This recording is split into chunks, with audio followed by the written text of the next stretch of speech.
felt that I couldn't do it because I was a small man. So this would, you know, display to the kids that, you know, if you work hard, train hard, and work at anything, you can be successful.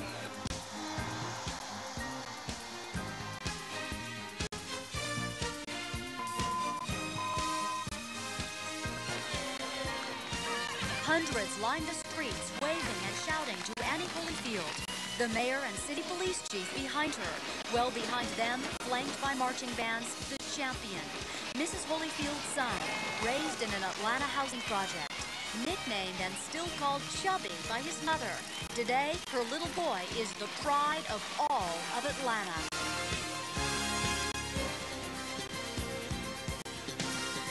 Mrs. Holyfield says he was a quiet child. He wasn't a bully.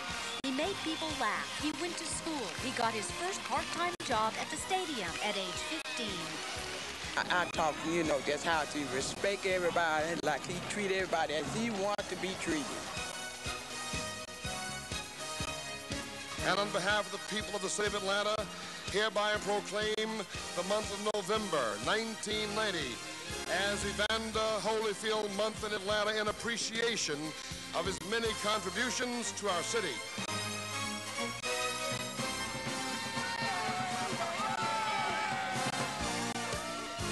Honored and calls for words, and I just want to say I love you all. Thanks.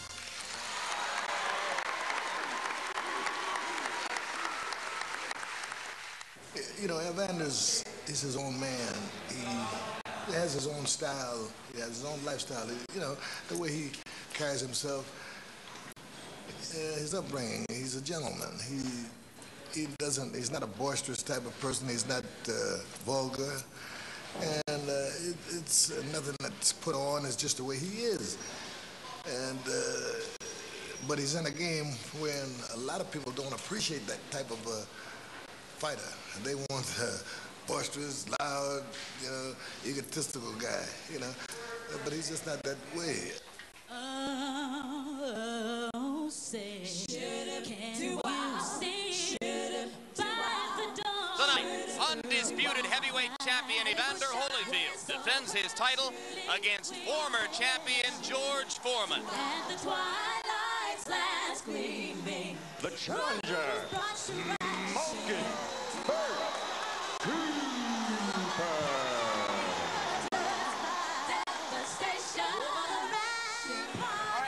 This is for the championship of the world.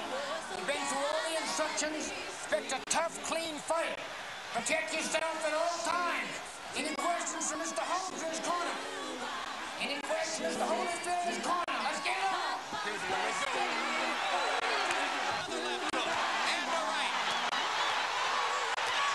Will George go down?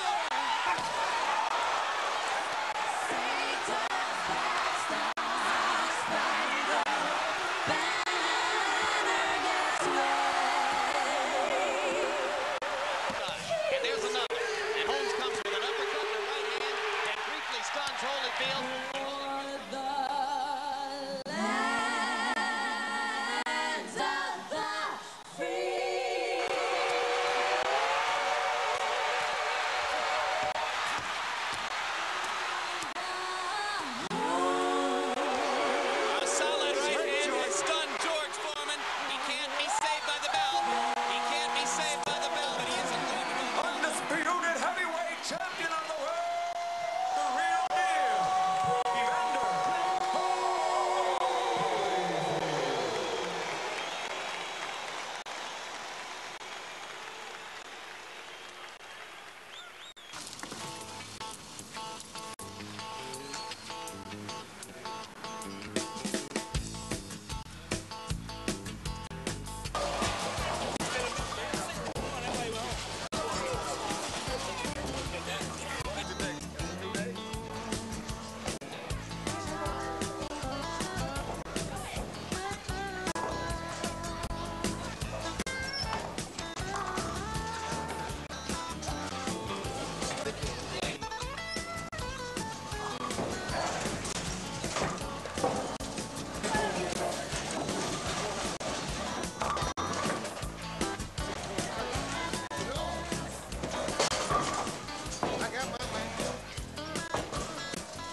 being worked. The whole thing I expect to win each and every time I come by here. You know, everybody have their day. I get better, and I know I will. And I make them eat every word that they said.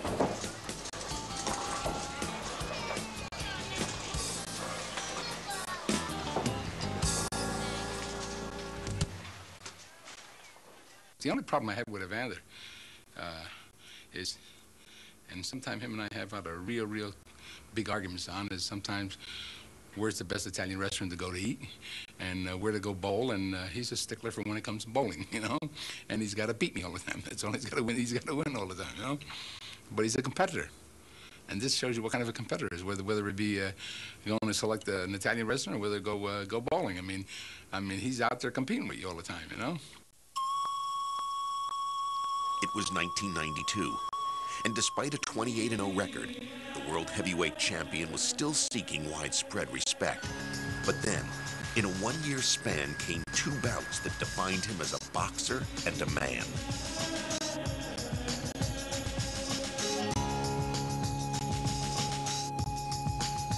A crowd of 18,000 awaits the fourth title defense for Evander Holyfield, a defense which now becomes the biggest test for respect in his two-year reign as champion. Can Evander Holyfield beat a heavyweight who is both younger and bigger than himself? That is what we're here to find out.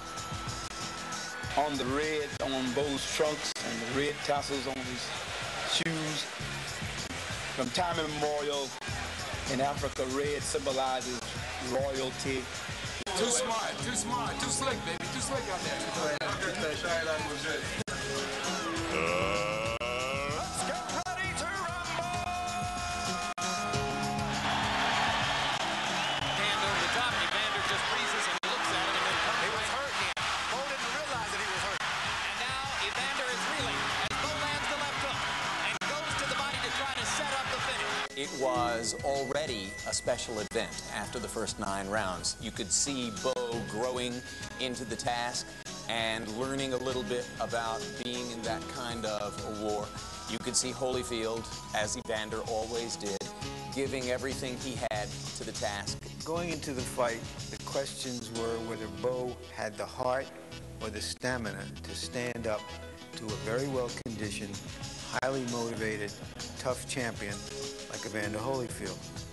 And for the most part, Bo had answered those questions in the affirmative coming into the 10th round.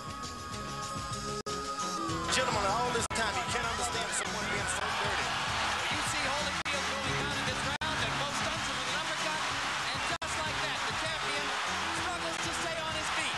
What a heart by Holyfield. He's going to stay on his feet. He's hanging in there.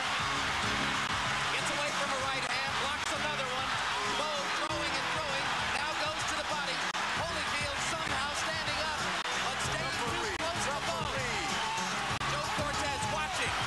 Champion gets the benefit of the doubt. That was a right uppercut that started that sequence. Now Bo has got to start all over again. And Holyfield weathers the storm. There was a moment, almost a suspended moment, when you could see that Bo had suddenly become arm-weary. I had thoughts, and I had one foot up on the stairs. Maybe stopping him from getting hurt. But knowing the heart of Evander, I think he probably would have never forgave me.